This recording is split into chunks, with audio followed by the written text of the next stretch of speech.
Sorotan lainnya, Saudara, Majelis Hakim Pengadilan Negeri Andoholo, Konawe Selatan menolak eksepsi kuasa hukum Supriyani, guru honorer SDN 04 Baito, yang dituduh menganiaya anak seorang polisi.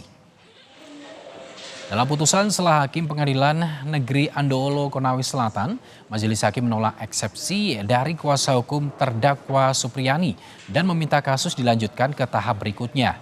Hakim menilai bahwa surat dakwaan dari Jaksa Penuntut Umum Kejaksaan Negeri Konawe Selatan telah memenuhi uraian cermat dan lengkap. Majelis Hakim menimbang bahwa materi eksepsi kuasa hukum Supriyani tidak menyinggung dari pokok perkara.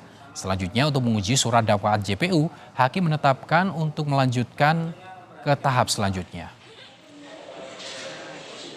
Penasihat hukum terdakwa untuk seluruhnya telah menyatakan tidak dapat diterima. Menimbang karena keberatan penasihat hukum terdakwa tidak diterima, maka pemeriksaan perkara ini harus dilanjutkan.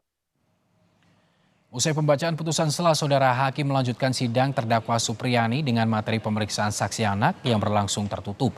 Dari 8 saksi yang diajukan jaksa, baru 3 orang yang hadir, yakni korban anak dan 2 saksi anak. Usai pemeriksaan saksi, Supriyani menyebut seluruh pernyataan saksi anak tidak benar. Kuasa hukum menyatakan ada ketidaksesuaian antara keterangan korban saat di BAP dan saat di persidangan. Keterangannya dalam BAP itu tidak sesuai dengan yang disampaikan di mana di persidangan tadi. Misalnya seperti masalah jam.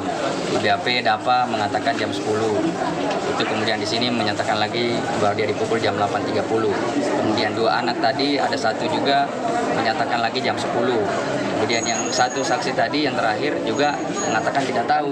Tadi terungkap fakta bahwa katanya Dalva dipukul itu lagi dalam posisi berdiri kan, posisi berdiri. Di depannya ada meja dan di belakangnya ada kursi, kan?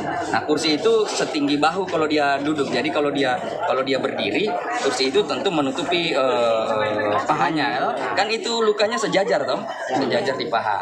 Nah makanya itu yang aneh kalau kita melihat bagaimana caranya dia dipukul sejajar paha, padahal kan di belakang kan ada penghalang.